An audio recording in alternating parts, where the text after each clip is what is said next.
When you explore the idea of letting go, this may be beliefs.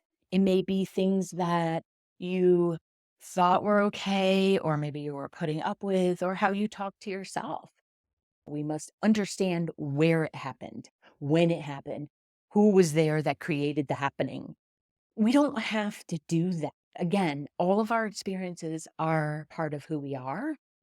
It's going to be there, but we don't have to delve into it quite as much as some teachings have led us to believe, because our brain is so willing to change if we point it in the direction of the change that we would like. So letting go of old beliefs does not have to be a great big heavy lift.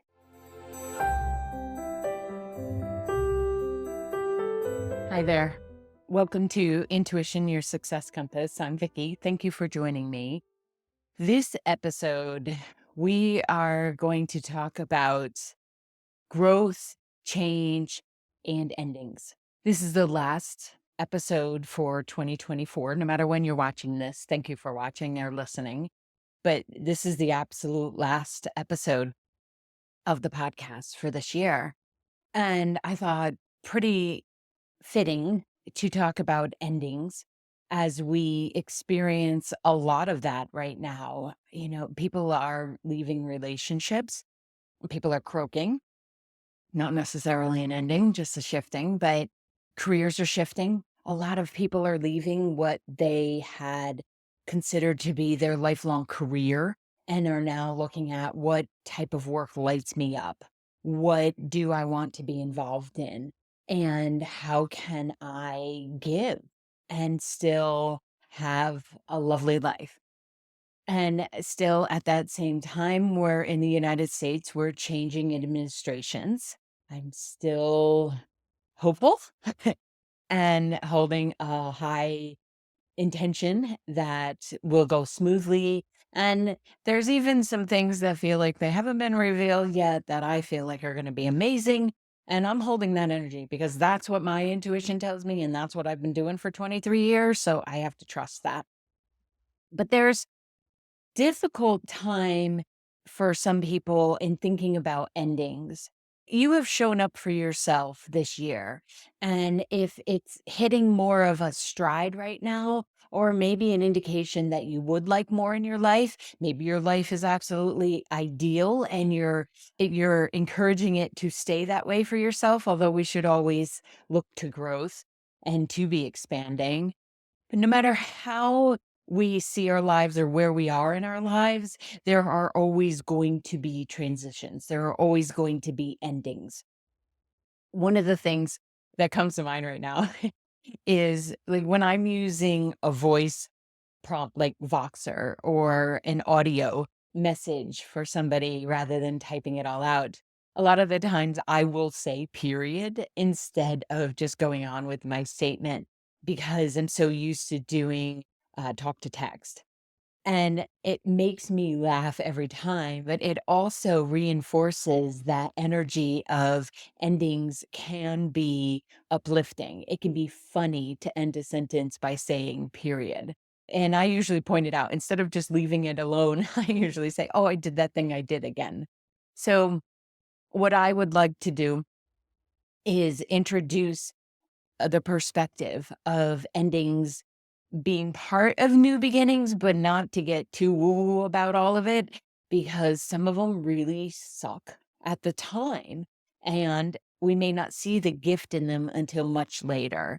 So a lot of them are also like, when you're going to say goodbye at a party, or even like when I get together with my friends or at the end of a Zoom call, I say, take care, have a good weekend, hope you're doing well, all that thing, and then goodbye. So there's that long goodbye process. Endings can feel like this too, that something is coming to an end and then it just keeps going. It's complicated, as they say in relationship status land. So I like to think of endings as transitions. When we ultimately croak, kick the bucket, check out, punch the ticket, we don't stop living. we continue to be energy ongoing in a non physical form. So, endings to me, I can get excited about them. I don't want anyone to leave my life physically, but I know that they're still there non physically, and my human heart will just have to do the work around it. But this transition is, which is exactly what it's called when you're croaking, is that transition into non-physical. It's true of anything that we have in our physical lives. So as you go to sleep, you're transitioning into non-physical. Your physical body may still be in the bed, but your soul is going to travel. And that's a transition. And I know some people have difficulty with transitions. Kids can have difficulty with transition. But if we start to see them more as these things that we then get to do something else, we get to experience something else, it's less taxing. Like Mike and I had an opportunity earlier in the year to make an investment, which I'm kind of glad the universe protected us on this one because as life is right now, we're going through a different transition. So, and it didn't happen. And even as we were going through it, there was, of course, a feeling of, bummer. But I didn't feel like woe is me or it tied me up. Why? Because I've developed this perspective of we are going to go through this to infinity. Like we are ever going to stop having endings, even when you're in non physical form as a soul. When you come back into physical life again, that's a transition. And we get excited about that. And that's what I want to bring to humans is the same energy you have as a soul. Your soul's like, okay, let's go do that next lifetime thing. That sounds fun. Exciting. Oh, you're giving me parents who aren't going to be emotionally available, and I will have to figure out how to parent myself throughout life. Sweet, let's do this. Because we're coming into it from the perspective of we've got this. We absolutely know, even when we don't know what to do. So, the lens of which you look at endings or transitions can greatly impact not only your emotional state, but manifestation and relationships all around you. In our brain, our left brain, our judge likes to tell a story. Oh my goodness, loves to tell a story, not just likes to. And it'll do this is the end. You've screwed up. You're never going to have another relationship. Your work life is over. But if we saw endings as like intermissions, I like to think of them as the part of that layover airport, when you travel and you have a layover, maybe it's an hour, right? It's plenty of time to get to your gate. We're not making you rush. But that layover is a place where you don't get too attached. You go to the bathroom, maybe you get something incredibly overpriced to eat. And then you find your gate and you hang out until they say we're boarding again. If we could get more nonchalant about our endings and be more flow and present, we wouldn't have to bump into as many difficulties or even anxiety. I'm not asking you to be delusional. I'm not asking you to disassociate. I'm just asking you to consider the fact that every day has a transition in it when you go to sleep. Every day has a transition when you go perhaps from work to home, home to work, picking those kids up off the bus, um, taking the dog for a walk, coming on back. There's so many transitions that we go through, and often our left brain wants to make these bigger than they need to be. And sometimes I'll see, including in myself, the leaning into the drama of it. And I like to use humor a lot because it raises the psychic frequency. And I will see, imagine Velcro on the back of your hand and the other piece of Velcro on your forehead. And there's just this like drama that's going on. Now, of course, we have to consider the pain that may be there as a result of an ending and the process that that takes and the grief that you may be in. But it never serves us to sit in that and make the story about the ending even bigger than it needs to be. If we start looking at them as transitions, look how we celebrate New Year's Day, or New Year's Eve, that excitement. You could do that every day about whatever was happening in your life. The humor is really important because if your saboteur is saying something like, you should have learned this already, you should have figured this out. What, another relationship that didn't end up in matrimony or lifetime commitment or whatever it is that matters to you? See, you thought this job was yours. You were going to do this particular thing right up through retirement, which I like to call graduation because to retire means to croak. Your saboteur may come in and say to you, this again? You didn't learn? What's the matter with you? You got rocks in your brain? Are you a dummy? You could have the humor and understanding of our soul's process and speak to that brain much the way I do and say, nope, actually didn't get it this time. And you know why?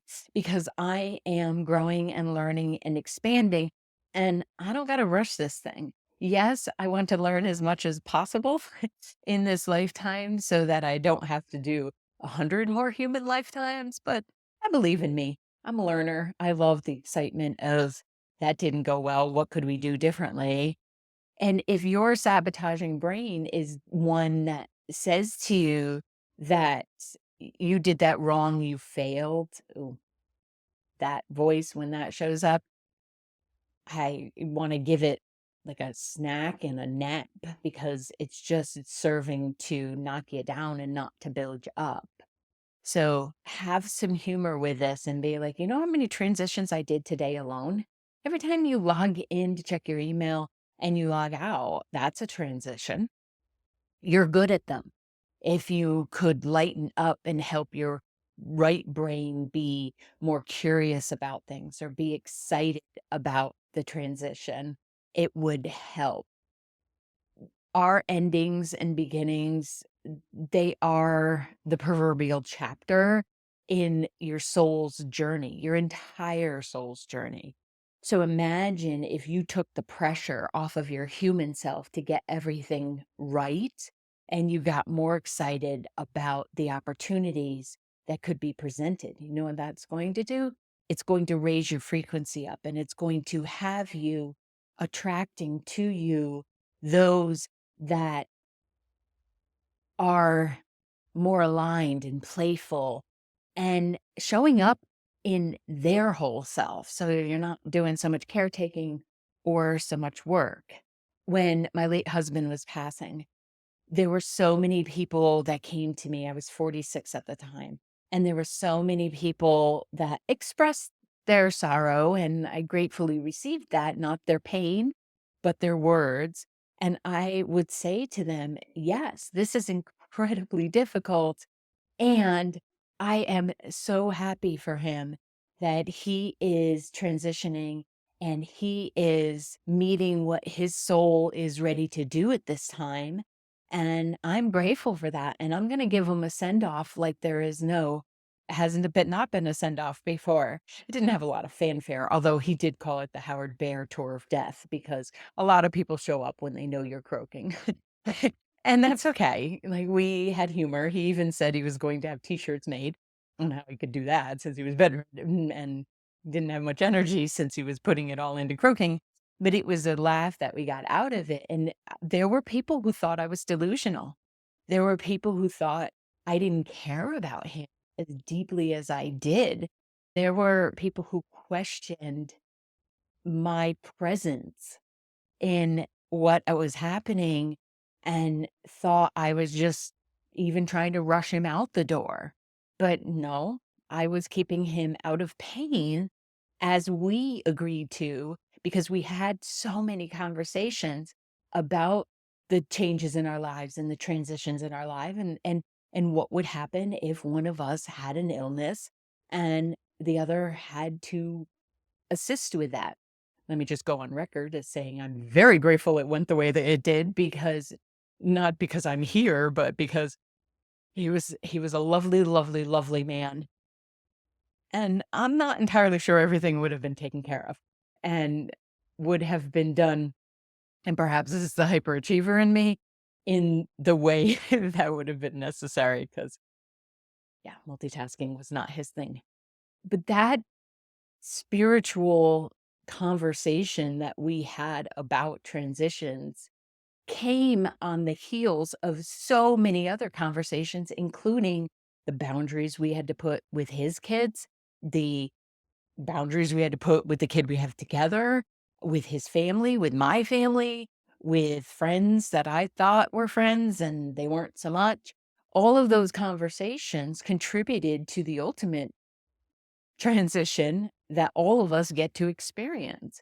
So, understanding that our soul continues to go on can help when facing any ending. Like, this isn't forever and ever, amen. So, letting go of relationships that no longer serve us is a death in a way, especially if it's close family members and you go no contact, or is a partner that you were with for sometimes decades and they're just not lining up. And I am seeing a lot of this for my listeners who are in their mid to late 50s. There is a lot of this happening in our generation, and I really do believe that people are connecting more and more with their own wiring and who they have suppressed and the desires that have been suppressed, and they're connecting more as the energy of 25 will be to connections to self, soul, and others, and to community. And a lot of people are feeling this drive to figure out if those that are around us and those that we are inside are truly who we want to be. So there are going to be a lot of relationships that are completing because the frequencies just no longer resonate. And if you can think of it's kind of a minimization of an end of relationship, but again, humor helps. Think of it as cleaning out the refrigerator. Have you ever cleaned out your refrigerator and found something from a year before, and yet you knew you cleaned out the refrigerator maybe 2 months earlier? How does that happen? I swear that Christmas elf shows up and puts expired products in the refrigerator. But that's what's happening. The condiments that were in our life are no longer resonating with us. Maybe we don't like spicy stuff anymore. Maybe we're tired of plain old yellow mustard, although that would be sacrilege to me because it's amazing. And maybe it just doesn't communicate the relationship, the job, the volunteer gig that you're part of, the board that you serve on, the line of work that you're doing. So many of my clients in the business that brought them success through their work and through their effort is no longer lighting them up. And a lot of this is because of that. So we talk a lot about transitions and okay, how can we be mindful of the fact that we don't want to ditch this? It's serving a lot of people and it's bringing a great product or service to the world.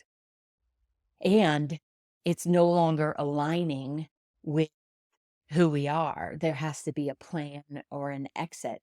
The same may be true in your relationship. Maybe you just start asking yourself, hey, is it them? Is it me? Is it a combination of our relationship? Am I bringing a saboteur contagion to this conversation, which would look like, judgment or nagging or anything that is guilt, even would be bringing a sabotaging behavior? Is that happening? And if it is, do your work for yourself, first and foremost, understanding why you're doing that. And then have the conversation with the person, the boss, the board of directors to exit stage left. But be excited about that exit first. Like, don't do it in anger or in frustration. It's okay to not know why something doesn't line up or anymore, or something doesn't feel right. It's okay to not know.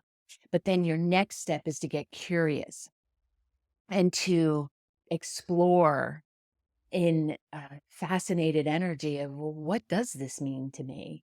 And how is this going to change my life? Like, ask all those questions. It can be fun. And tell your brain we're not acting on anything. Sometimes that judge, that left brain critic will be like, we can't do that. Are you crazy? You can't leave your job. Well, no, you're not crazy. You're growing, you're expanding, and maybe it just doesn't line up with you anymore. And like I said in a previous episode, you want to make those decisions consciously because if not, actions will happen that help you leave, whether that's a relationship or a position. So, talking about career shifts, it's an opportunity for further invention of yourself. I don't think reinvention because you're already in process, you are who you are. But how can you upgrade? How can you bring more of who you are to the process?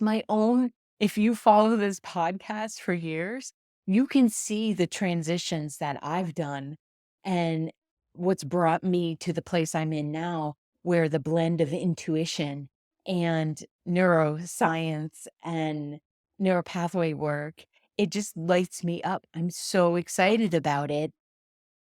And yet, there were many different iterations of this podcast, and I just keep rolling with it because I don't want to be someone who's just saying transitions are great and not be the example of. You don't have to know. If you create a plan, have some goals, don't just be wandering around in this world with no intentions or goals, but see this as the you 2.0, to see endings as a calibration of your life, bringing it up to speed rather than a failure or a lack of follow through. That can happen, but that's more because you likely have an avoider saboteur getting in the way there. And contact me and we'll do a conversation and an assessment of what your saboteurs are so that you can begin to quiet them and increase the intuitive knowing.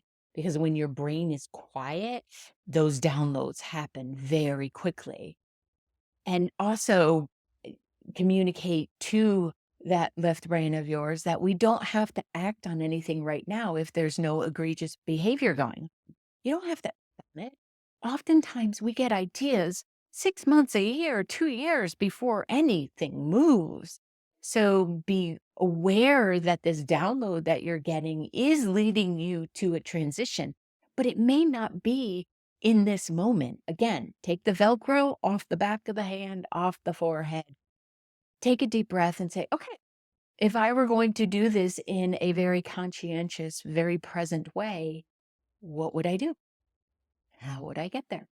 What you've done previously doesn't go away. You are building all of your skill sets, all of your essence, your soul's knowledge in each second and nanosecond. I don't know what's below a nanosecond that you're alive. It doesn't go away. That's all part of your cellular memory. And so each experience that you've had, each relationship that you've had, maybe it didn't pan out and maybe it wasn't great, but it also helped you to learn what you didn't want in your life and what you want moving forward. Okay, so we've been experiencing this in my household. Mike has changed employers and it's nerve-wracking to do that. It's scary to do. And yet I keep asking him, do you feel excited about the work you'll be doing? Because he's very good at helping companies shift their financial process. And that lights him up. So once you get to a place where you're sustaining, it might not be as fun, right? So we've been having a lot of conversations about transitions and endings in this house, and that all of these experiences contribute to your essence and to who you are. So the idea of letting go opens you up to who you already are, but who you may become.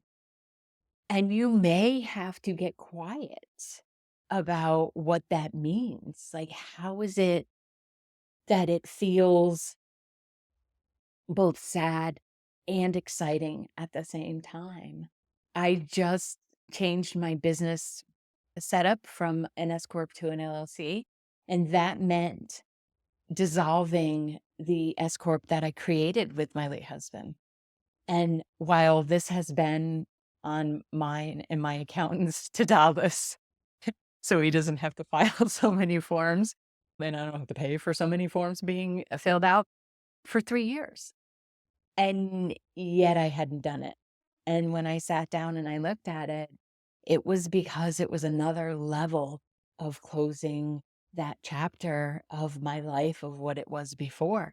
And because the avoider, my saboteur avoider, was big time in this, I just kept putting it off. And every December, I would say to myself, you really have to do this. And then this year, I was like, you know what? It's time. It's absolutely time. I'm wasting my energy. I'm wasting Barry, my accountant's energy. I'm paying more than I need to pay. And I want all of me to be in New York, not no longer straddled in Massachusetts and here as far as a business sense, because that was stretching my energy too. And then I had to think of a name for this company because it wasn't going to be what we came up with. And there has been some sadness around this, and there has been some processing, and I've allowed that to come through and been conscious that this is an ending. This is a transition, and this is a gift that I give myself and that I give Barry. He doesn't know about it yet. I'll let him know. And I've met a wonderful lawyer as a result of it, who's so much fun to work with and has made this process so easy. And I'm grateful that I kept feeling this needs to be an ending as of the end of 24. And we need to begin a new one at the beginning of 25. And no, I don't care that Mercury is in retrograde, because that little bugger has always been so good to me. Always good to me. I get so much done during Mercury retrograde. So when you explore the idea of letting go, this may be beliefs. It may be things that you thought were okay, or maybe you were putting up with, or how you talk to yourself. And that's just not okay anymore, to which I say, congratulations. And there are very easy ways to shift those beliefs. It doesn't have to be a lot of work. Learning to quiet that voice and let go of some of the outdated spiritual practices that we must visit all of our trauma. We must understand where it happened, when it happened, who was there that created the happening. We don't have to do that. Again, all of our experiences are part of who we are. It's going to be there, but we don't have to delve into it quite as much as some teachings have led us to believe, because our brain is so willing to change if we point it in the direction of the change that we would like. So letting go of old beliefs does not have to be a great big heavy lift. It can be as simple as having a daily focus and taking a few moments of the day to really communicate with your own brain that we are changing now, and to let go of some of the messages that trauma and everything is traumatic. First of all, let's let go of that message. But that we have to remember all the pain in order to move to a joyful experience. Doesn't really work that way. So recognizing that you get to decide your process, I can't tell you what that is, but I can suggest it does not have to be as hard as it has been suggested in the past by some teachings. Okay. Is there a value in understanding from whence you've come? I think so. I think in certain circumstances, absolutely. And even visiting, maybe through some processes with, qualified practitioner? Sure. And there are equally effective methods of moving forward if you're not interested in digging up the bones, as Randy Travis would say. So I like to lean on my soul for a lot of this. I want to hear what my human self needs and requires. And I also know the intelligence of my soul, and that if I lean into that, and I know that I've had hundreds of lifetimes, and this is not my last one. It's not your last one either, likely. I mean, we have to be completely on the other side of any type of self judgment, never mind judgment of others, but self judgment or critiquing or anything to be on our last lifetime. So I'll see you next lifetime. And if you can use that to recognize that if you're frustrated, you're not a Zen master by now, or you aren't a Buddha like, or you aren't uh, so practiced in non-attachment, take a breath. Just take a breath. Actually, my dog just took a very big sigh before I said that. You're here to learn and grow. You're not here to check off a spiritual to-do list. You are not here even to figure out what your purpose is. We all have the same purpose, self-acceptance. You don't have to define a purpose in this lifetime. Your soul came in to have fun, to experience transitions without drama and judgment, to progress, to enjoy more naps. Like if we were to give your soul at this time a report card, it probably reads, progressing well, learning to love the human experience, could use more naps, needs to treat themselves a little bit more, has gotten too attached to productivity and what their purpose is, the two P's. And that's not necessary. So if we could view endings, completions as through the wisdom or the sage perspective, like what gift can this bring me?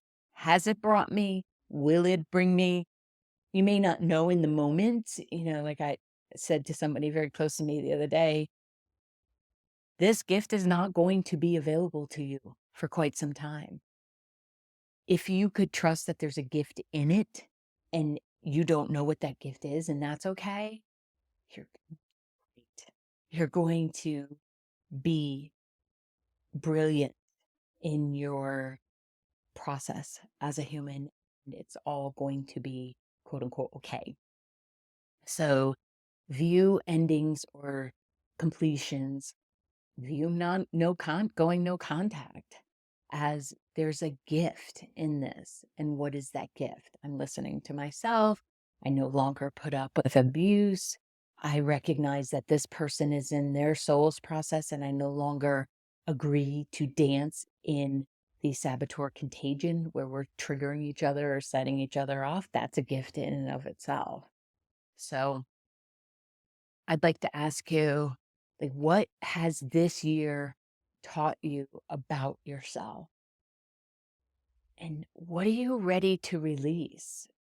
What ending would you like to see happen? Like, what could that be? I took this year to really appreciate my physical body. I did not want another 5, 6, 7 years. I didn't even want one more month of not being appreciative of what my physical self can bring because my gravitational pull is more than the BMI index suggests it should be. Well, of course it is. I have a lot of muscle. They don't consider that. But I chose this year, my intention at the first of the year was to accept myself and what that looked like. Please don't get a visual around this because I'm sorry if you do. But what that looks like is our bathrooms have these massive mirrors in them, so there's nowhere to hide when you're getting ready for your shower, right? And I decided, Mike actually asked me if I wanted a smaller mirror, and I said, no, I need to use this mirror because I need to look at myself every day and say, good job, you're upright. You did 7 miles today, which is kind of my average by the end of the day with all the bebopping around I do. You actually went to that yoga class. You recommitted to strength and flexibility. Not my favorite, working on it. But to be able to look at myself in my full glory in the meat suit I came in and be like, good job, Vic. Good job. Now, that also meant I got in contact with a functional medicine doctor. And that also meant every time I wanted to reach for something that was just out of avoiding something else, so some sugar or things like that, I asked myself, are you avoiding something else?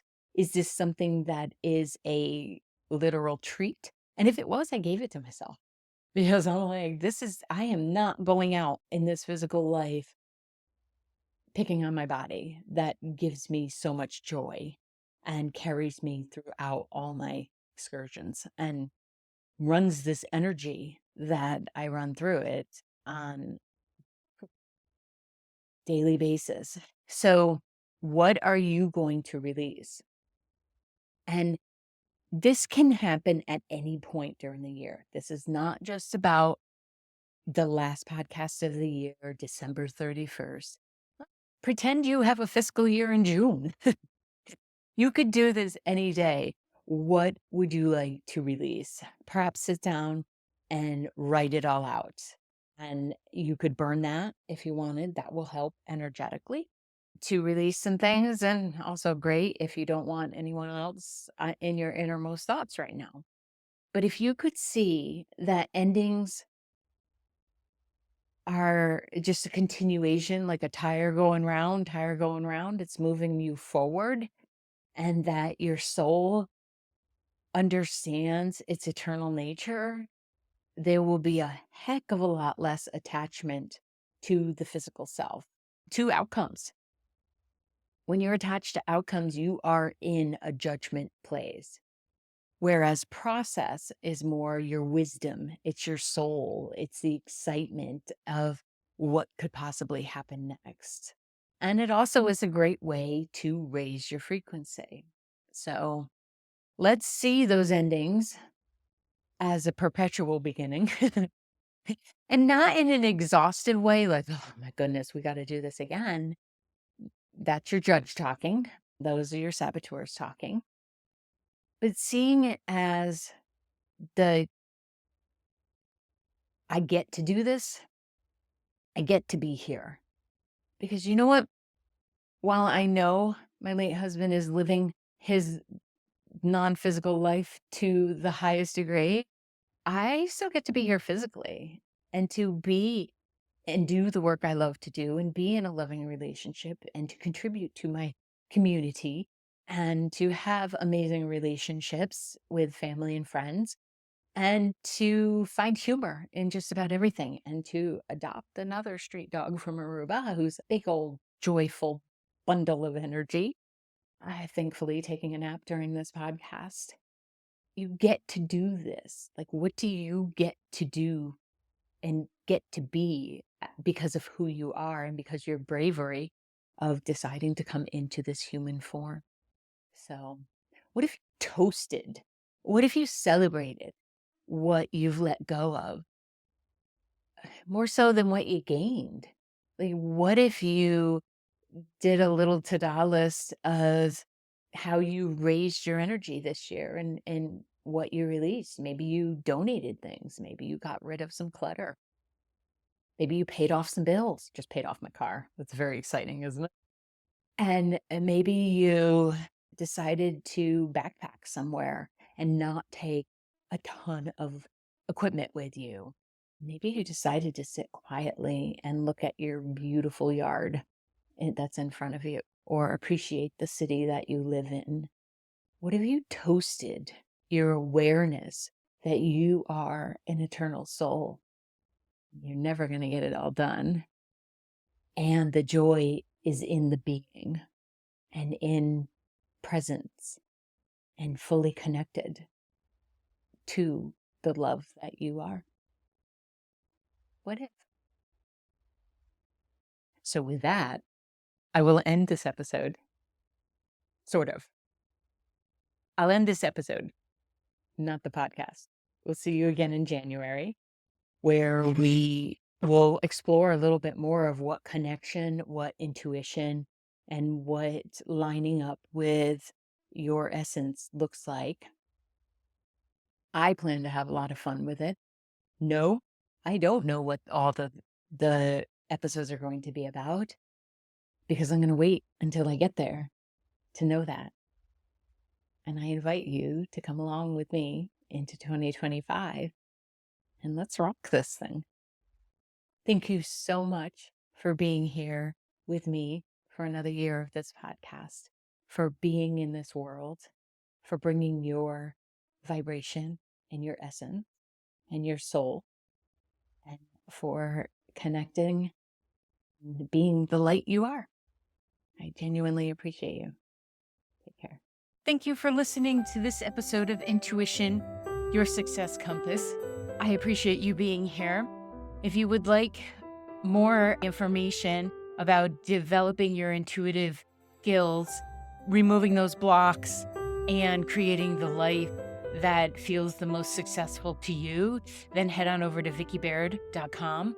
That's VICKIBAIRD.com.